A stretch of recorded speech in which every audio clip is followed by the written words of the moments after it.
और आज चाइना चौक से F9 पार्क तक रैली की क़यादत करूंगा, कप्तान ने ट्वीट भी कर दिया है। इमरान खान ने शहबाज गिल की रिहाई के लिए एहतजाजी हिकमत अमली तैयार कर ली और मुल्क भर में मुजाहरे होंगे, जलसे किए जाएंगे। दारुल हुकूमत में खुद चेयरमैन तहरीक इंसाफ रैली की क़यादत 0 पॉइंट से करेंगे।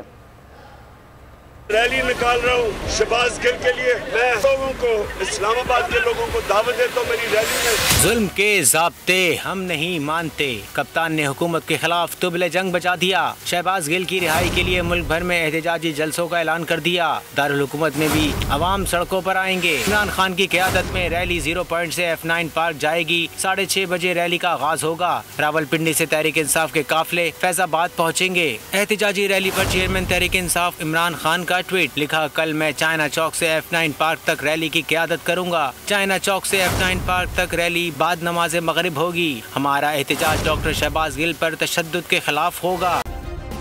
सब्सक्राइब करें और बेल दबाएं ताकि कोई खबर रह न जाए।